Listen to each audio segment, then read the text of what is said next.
Hey everybody, this is Rydo, and we are looking at the Knights of the Frozen Throne expansion. Last time we looked at the Druid, this time we're going to look at all the new hunter cards. So to see the cards now, you go into crafting mode, you click this and select Frozen Throne. And that's how you get there. So the first card we have is the 1 mana spell called Play Dead. Trigger a friendly minion's death rattle. I think we've already had a card like this. I think this is an interesting animation too. It seems a little out of place for the World of Warcraft aesthetic, but maybe the cards I've seen before that trigger a death rattle cost more than 1 mana, and this is limited to a friendly minion, but it's mostly unlikely you wouldn't that you'd want to trigger an opponent's death rattle anyways. So maybe this is the beginning of a death rattle deck. We'll have to go forward and see what other cards it adds. Next card we have is a 2 mana spell called Toxic Arrow. Deal 2 damage to a minion. If it survives, give it poisonous.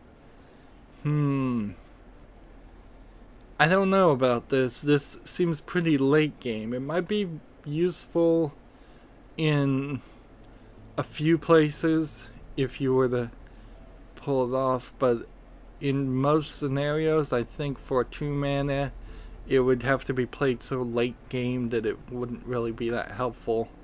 I'm trying to think, if you summoned like a 5/10 with taunt and then you do damage to it to make it a 5/8 and poisonous, what does that kill the fact that it's a 5 attack in the first place?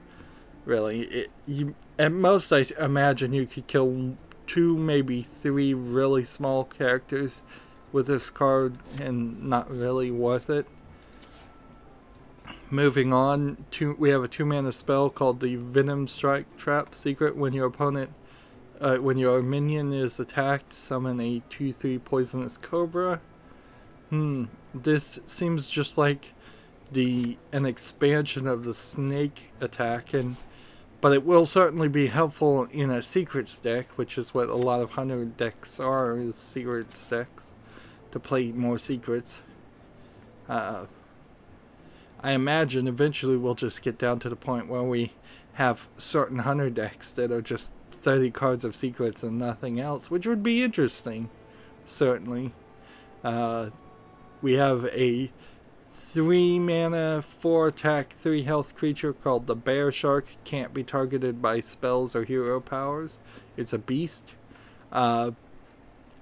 So Bear Shark is probably just a joke character, but he is a beast. He'll work in the beast deck. He does have the special ability of not being targeted. I have yet to see a great strategy for characters that can't be targeted, and I wouldn't want it to become the standard.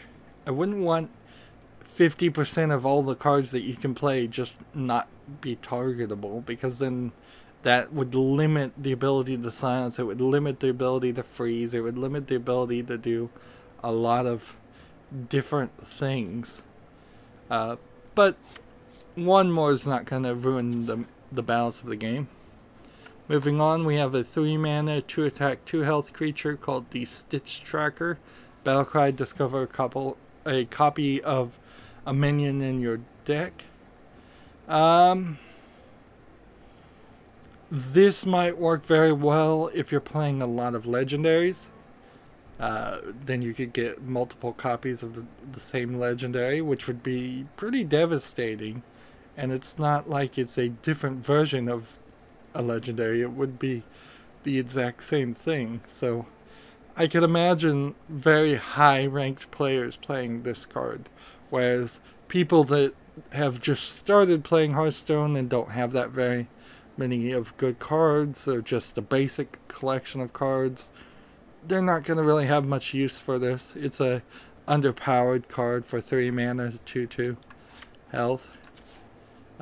Generally speaking, if something costs 4 mana, you would want to see it be a 3/3 or a 3/4 or a 4/3.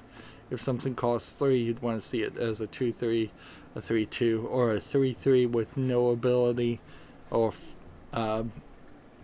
so anytime you see these two not adding up to this, or more than this, you've got to see something here to balance that out. And it's a power creep that every expansion goes up higher and higher. So next expansion there could easily be a 4 mana 3 attack 1 health creature that deals 2 damage to all enemy minions. So some of the older cards start to become useless compared to newer versions of the similar cards. This is a 4 mana 2 health 1 attack creature called the Exploding Bloatbat. Death Rattle, deal 2 damage to all enemy minions. So here's a good example. This is like a Zerg from StarCraft. So they must have done a little bit of a crossover, because Hearthstone's just supposed to be Warcraft. So for 1 mana, you do this on top of this on your 5th turn. Not the greatest combination, in my opinion. Next, we have a 4 mana 5 attack 4 health creature called Professor Putricide. After you play a secret, put a random hunter secret into the battlefield. This card will get played a lot in the secrets deck. This is a very important one to keep an eye on, and one to get. It is a legendary, however. By the way, everything that's in blue is in blue because I can make it with my 900 dust. Legendaries cost 1600 dust, so I can't craft that. Of course, none of them can be crafted right now because the expansion isn't out. Next we have is a 5 mana 4 attack 6 health creature called the Corpse Widow. Your Death Rattle cards cost 2 less. It's a beast too. Was this a beast? No. So in Wild in particular, there's some pretty good Death Rattle cards. Fugan and Stalag particularly. So you definitely have the development of a great Death Rattle deck. Now, that's what they're focusing on. At least for the Hunter, which is okay, because that's pretty much how Hunter works half the time anyways, it punishes people for killing minions, or it kills the opponent's minions. It's very much about controlling the board and pulling off surprises. So here's our Knights of the Frozen Throne hero replacement card. It is 6 mana, 5 armor or health. I'm still not certain about this. It certainly will change how useful these cards are. Now there is a problem with these expansions, and it's a similar problem to the previous expansion that introduced quest cards. I'm gonna probably open 100 card packs. There's almost certainly a guarantee I am not getting all 9 of these cards. So maybe I won't get any of them. That would be a little unlikely, but I would probably only get 2 or 3 of them. And depending on which 2 or 3 of them I get, I may never even play any of them. And this is the most important metric. Ideally, these new cards would be handed to everybody. Ideally, you would get this in your first purchase of a card pack. You would just get 9 cards instead of 5, and each one was for each minion. So here, anyways though, his name is Deathstalker Rexxar. Rexxar being the original guy. So these are Frozen Throne versions of the heroes you're already playing as. Battlecry, deal 2 damage to all enemy minions. Hero power, create a custom Zombeast. I'm not sure what the options will be on the custom Zombeast, but that is certainly very varied and probably great hero ability, honestly, because if it's any variety of health or attack or custom abilities, that'll be amazing. And dealing 2 damage to all enemy minions is nice too for 6 mana. The only thing I can imagine that would make a card like this not worth it to play is if you just have way better cards and you don't want to take up a spot, or if this actually just does reduce your health to a maximum of 5. And maybe that is the case. And finally we have a 7 mana, 6 health, 6 attack, 7 health creature called the Abominable Bowman. Death Rattle, summon a random friendly beast that died this game. So, not too bad there. So clearly in the Hunter expansion, they wanted to focus on Death Rattle. It feels pretty much like every time there's an expansion, that's mostly what they do, is they'll have cards that focus on 2 mechanics at most. Here it was secrets and beasts and Death Rattle, so it's 3 very generalized expansions.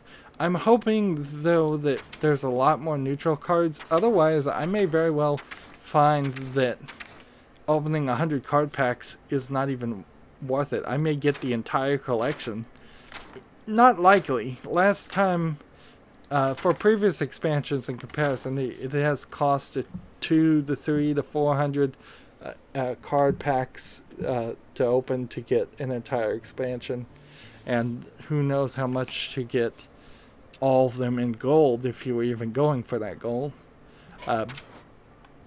But maybe it doesn't seem like there's as many new cards here as there were last time, which, okay, fine. Make it a little bit easier on them, make it cheaper. I'd much prefer that they add newer cards more often with a smaller amount than making us basically wait for Christmas every 4 months and then get a large amount of cards that people forget about. That's going to be it for this video. We'll come back and look at the next set of cards that are new in the Knights of the Frozen Throne. As always, I ask you to like, share, subscribe, comment, and watch every second of my videos. If you want a friend or follow me on basically any social media sites, there's a whole bunch of links down below. Thank you for watching. Have a good evening.